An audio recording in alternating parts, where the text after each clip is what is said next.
안녕하세요. 닥터유 유태우입니다. 오늘의 주제는 피임 쉽게 하기입니다. 피임이라는 것은 의도하지 않은 임신 또는 원치 않는 임신을 예방하는 거죠. 사실 피임 그 자체는요, 사실은 남자의 책임입니다. 네, 그럼에도 불구하고 임신, 이건 이제 여자가 하는 거잖아요. 그래서 여자가 더 절실해요. 그 결과도 여자한테 훨씬 더 심각하고요. 그래서 할 수 없이 여자가 주도적으로 대처를 해야 됩니다. 준비도 해야 되고요. 그리고 남성에게도 같이 참여할 것을 요구를 해야 되는 거죠. 근데 사실은 이제 많이 그렇지 않더라고요. 네, 그래서 오늘 이제 그 방법을 갖다가 자세히 소개하려고 합니다. 피임에 실패했다. 그러면 어떤 결과를 초래할까요? 네, 두 가지입니다. 첫 번째가 인공 임신 중절입니다. 두 번째는요, 일부 지속이죠. 물론 압도적으로 인공 임신 중절이 많습니다. 그런데요, 둘 다 사실은 심각한 결과라는 거죠. 하나씩 볼까요? 인공 임신 중절, 과거에는 소파 수술이라고 했어요. 다른 말로 하면은 낙태 또는 인공 유산 이렇게 얘기하기도 하죠. 이 인공 임신 중절, 이 율이요, 우리나라가 굉장히 높습니다. 이제 OECD 통계, 그러니까 이제 선진 개발국이죠. 선진 국가들의 통계를 보면은요, 선진국의 평균은요, 대개 1000명당, 가임 여성 1000명당 12명 정도입니다. 이게 이제 보통 더 작은 나라도 있고 더 높은 나라도 있는데, 평균이 한 12명 정도 되는데요. 우리나라는 물경 30명 정도가 됩니다. 네, 왜 이게 이럴까요? 네, 한마디로 피임의 문제입니다. 피임을 안 하거든요. 네, 그래서 이렇게 그런 일이 벌어지는 거죠. 인공 임신 중절은요, 우리나라에서는 불법입니다. 네, 그러니까 합법인 경우가 있긴 있는데요. 합법인 건 어떤 거가 합법이냐면은 유전병이 있다, 아니면은 임신 중에 감염이 생겨서 태의 위험성이 있다, 또는 이게 강간에 의한 임신이다, 이렇게 의학적인 이유가 있거나 법적이나 윤리적인 이유가 있을 때만이 합법이고요. 나머지는 다 불법입니다. 그러면 아까 1000명당 30명씩 일어나는 이 낙태는 몇 퍼센트가 불법일까요? 95%가 불법입니다. 그러니까 다 불법이죠. 그래서 이제 사실 정부에서 단속도 많이 합니다. 그리고 낙태 수술은요, 그래서 이렇게 떳떳하게 하기가 어려워요. 굉장히 암암리에 숨겨가면서 이렇게 이제 일어나는 일이죠. 짐작하셨듯이 이게 합병증이 있습니다. 네, 이게 수술이거든요. 네, 수술이에요. 그래서 이제 이게 한마디로 얘기하면 이제 자궁을 긁어내는, 그러니까 착상된 태아를 갖다가 긁어내는 이런 수술이란 말이죠. 그러니까 어떤 문제가 생겨요? 잘못하다가 그 기교에서 자궁 천공이 일어납니다. 천공, 구멍이 뚫리죠. 그럼 출혈도 일어나고 쇼크도 일어날 수 있고, 그래서 실제로 사망하는 경우도 생겨요. 잘 넘어갔다고 하더라도 이것 때문에 이제 염증이 생기는 경우도 있고요, 자궁에. 또 불임이 되는 경우도 있습니다. 이것뿐인가요? 사실 시술을 받으려고 하면은요, 그건 이제 병원을 찾아야죠.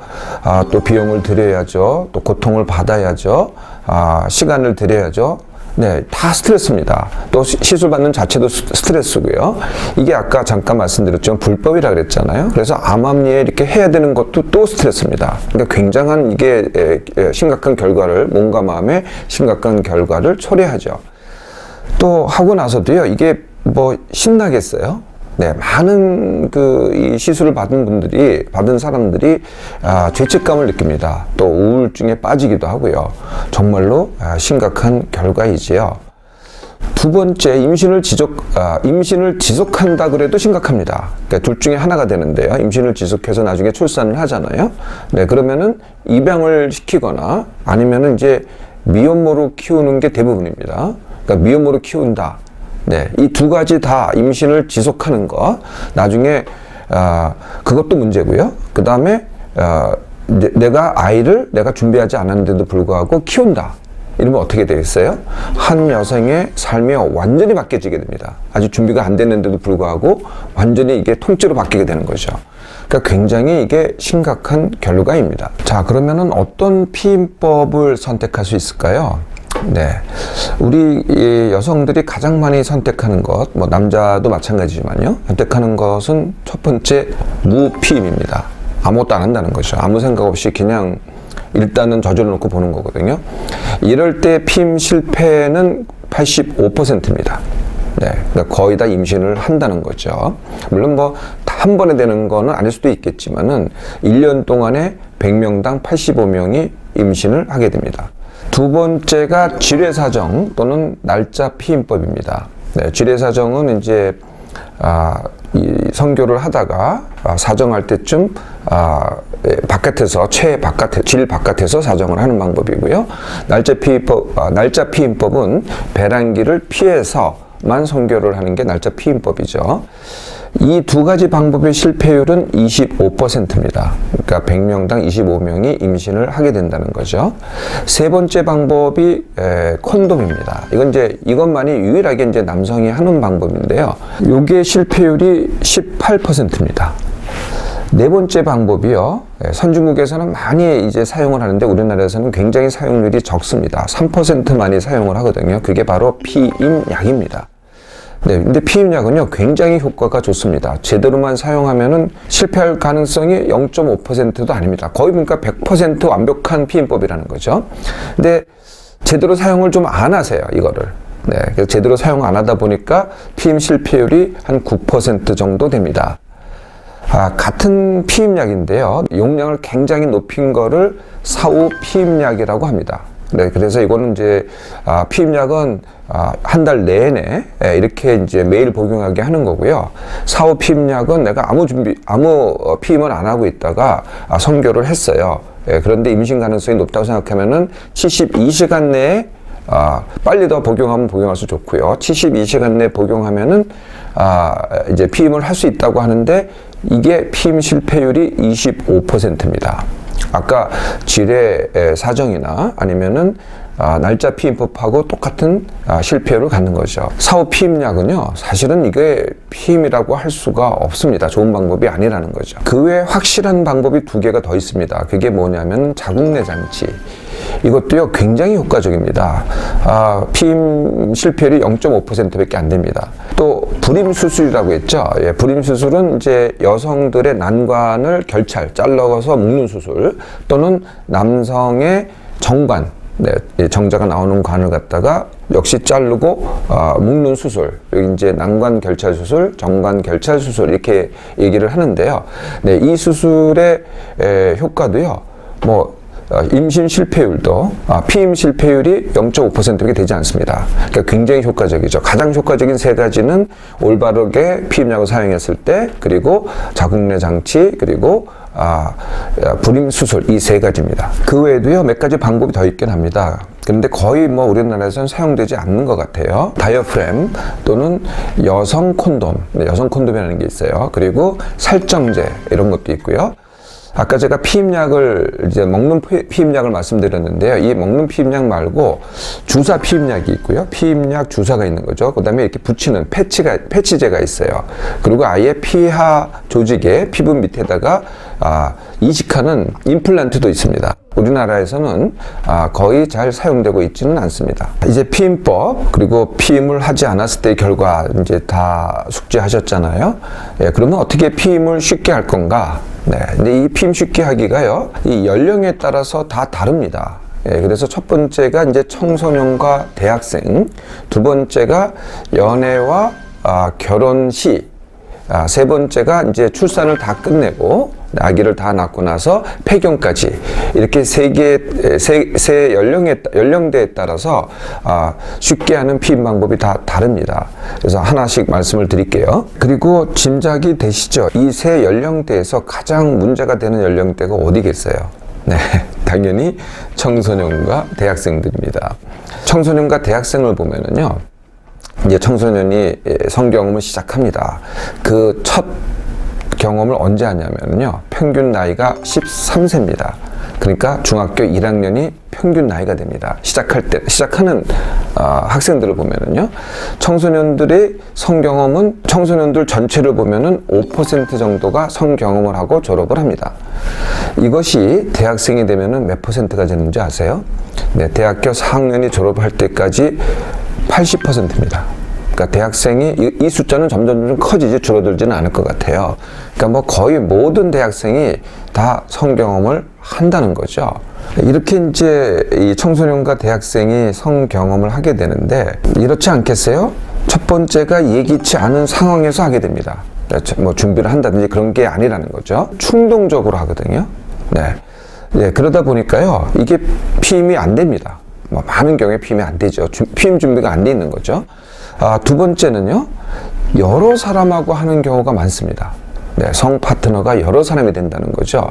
그러다 보니까 피임 실패율, 거기다가 성병 감염률도 매우 높은 시기가 바로 이 시기라는 거죠. 이게 이제 청소년 대학생들의 성경험인데요. 이런 상황에서 어떻게 피임을 쉽게 하면 될까요? 둘로 나눌 수 있을 것 같아요. 첫 번째는 자주 하지 않거나 불규칙하게 선교를 한다.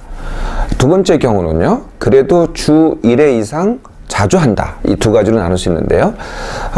자주 하지 않거나 불규칙적으로 할 때 가장 좋은 피임 방법은 콘돔입니다. 콘돔은 다른 피임법과는 달리 임신과 성병을 동시에 예방하는 장점이 있어요. 네, 그래서 이제 콘돔이 가장 좋은 방법이라는 거죠. 그럼 어떻게 콘돔을 이용하느냐? 이거는요, 당당히 이건 남성의 책임이기 때문에 남자한테 요구를 해야 됩니다. 네가 준비해, 이렇게 요구를 해야 돼요. 네, 조금 이게 어렵죠. 네, 뭐 내가 이런 요구를 했다가 혹시 나를 싫어하면 어떡할까? 네, 그런 거 걱정하지 마세요. 남자가 이미 나한테 이 섹스를 요구했잖아요. 네, 그러면 정말 꼼짝도 못합니다. 내가 시킨 대로 다 하거든요. 네, 그러니까 당당히 요구하셔도 돼요. 요구에 거부하잖아요. 네, 그러면은 선교 자체를 거부해도 됩니다. 세게 나가라는 거죠. 네, 이렇게 세게 하셔야만 다음번에도 더 안전하게 할 수 있습니다. 이게 나를 보호하는 방법입니다. 성병도 보호하고 임신도 되지 않고. 그런데요, 또 운 좋게도 이런 데도 있긴 있더라고요. 요새는 젊은이들이 그런 데가 많아서 그런지 이 숙소에요, 아주 비치되어 있는 경우도 많기는 해요. 네, 그렇다고 하더라도 그거를 뭐 준비하고 어떻게 하는 거는 전부 다 확실하게 남성한테 요구를 해야 됩니다. 두 번째 경우인 주 1회 이상 자주 한다. 네, 이런 경우에는 피임약이 가장 좋습니다. 네, 그래서 피임약에 대해서 이게 암이 잘 생기니 나중에 불임이 되느니 이런 속설들이 많은데요. 건강을 해치느니 전혀 아닙니다. 내가 임신되고 나중에 임신되고 나중에 임신 중절하고 이런 거에 비한다면은요, 아무렇지도 않다는 거죠. 네, 그러니까 제1번이 피임약을 정기적으로 복용하는 겁니다. 요새는요, 처방약 없이도 피임약을 구입할 수 있거든요. 그러니까 미리 준비를 하시라는 거예요. 이렇게 피임약을 복용하더라도요, 남자 파트너가 안전하지 않다라고 판단되잖아요. 예, 그러면 아까 말씀드렸죠. 반드시 콘돔 착용을 요구하셔야 됩니다. 청소년과 대학생 중에는요, 이를 저질러 놓고 급하게 사후 피임약을 찾는 경우가 왕왕 있더라고요. 근데 피임약은요, 이게 처방 없이 구입할 수가 있는데요. 사후 피임약은 반드시 처방이 있어야 됩니다. 다른 말로 하면은 병원에 가야 되거든요. 네, 이게 뭐 밤늦게라든지 아니면 주말에는요, 병원이 문을 닫잖아요. 이 구할 수가 없어요. 이 사후 피임약은 선교를 한 후에 빨리 복용하면 복용할수록 늦어도 72시간 내에, 즉 3일 내에 복용해야만 효과가 있거든요. 그것도 아까 말씀드렸듯이 25%의 실패율이 있는데 그래도 빨리 복용할수록 유리합니다. 근데 그 시기를 놓치게 되는 거죠. 내가 일도 저질렀는데 이 병원 간다는 게 이 청소년이나 대학생으로서 이게 굉장히 어려운 일이 아니겠어요? 네, 그러니까 사후 피임약은요, 사실 청소년과 대학생이 선택할 방법이 전혀 아닙니다. 두 번째 대상인 연애와 결혼 시의 피임 쉽게 하기입니다. 연애와 결혼 시에는요, 이렇게 이제 성 파트너가 바뀌지 않습니다. 같은 남자와 그것도 규칙적으로 보통은 성관계를 하게 되죠. 그래서 일반적으로는요, 성병으로부터 아주 안전한 게 바로 이 시기입니다. 이 경우에 가장 좋은 방법은 1번 피임약입니다. 네, 가장 안전하고요. 네, 가장 효과적이고요. 그러니까 피임약이 가장 좋고요. 혹시 다른 걸 선호하신다면은 날짜 피임법이나 진료의 사정을 선호하는 이런 커플들도 있어요. 네, 그러면 그렇게 하셔도 됩니다. 근데 이게 이제 아까 말씀드렸듯이 피임 효과가 떨어지잖아요. 네, 그러면은 뭘로 보완하시냐면은 이 경우에는 사후 피임약으로 보완하셔도 됩니다. 네, 양쪽을 보완하면은 이 효과가 굉장히 높아지는 거죠. 네, 두 번째 방법은요, 콘돔을 사용하고 사후 피임약으로 보완하셔도 됩니다. 콘돔의 실패율도 18%라 그랬잖아요. 그런데 사후 피임약도 완전하진 않지만은 두 개를 합치면은 그래도 훨씬 더 피임 효과가 훨씬 더 커지는 거죠. 이런 방법을 선택해도 됩니다. 이 경우는요, 이제 곧 얼마 있으면은 이제 임신을 예정을 할 거 아니겠어요? 네. 이 어떤 방법이든 내 건강을 해친다든지 나중에 불임이 된다든지 이 대상들은요, 나중에 이제 임신을 전제로 하는 거 아니겠어요? 네, 지금 제가 말씀드린 이 세 가지 방법, 어떤 방법을 택해도요, 건강이라든지 임신이라든지 출산, 어느 경우에도 아무런 문제가 없습니다. 그래서 안전하게 선택할 수가 있는 거죠. 세 번째 연령대가 출산을 완료한 후에 폐경까지입니다. 이미 이제 아기를 다 낳았으니까 이제 임신 출산은 이제 필요가 없어지는 거거든요. 이때의 가장 안전한 방법은 1번, 네, 자궁내 장치입니다. 이게 굉장히 이제 시술 한 번만 딱 하면은요, 물론 병원 가시긴 가셔야 되겠죠. 시술도 굉장히 간단해요. 그냥 보통 부인 진찰 받는 것과 거의 비슷하거든요. 네, 그래서 한 번만 받으면은요, 보통 5년 이상 유효하거든요. 그러니까 굉장히 간편하죠. 두 번째 좋은 방법이 피임약입니다.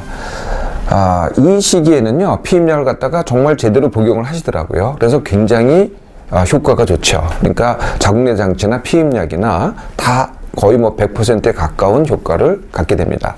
세 번째 방법이 불임 수술입니다. 그건 여성이 하는 난관 결찰술, 남성이 하는 정관 결찰술. 네, 그러니까 시술이긴 해서 좀 고통이 따르긴 하지만은 그래도 한 번만 하면 되니까요. 아까 자궁내 장치도 간단하지만은 유효 기간이 5년이잖아요. 이건 한 번만 하면은 영구 피임이 됩니다.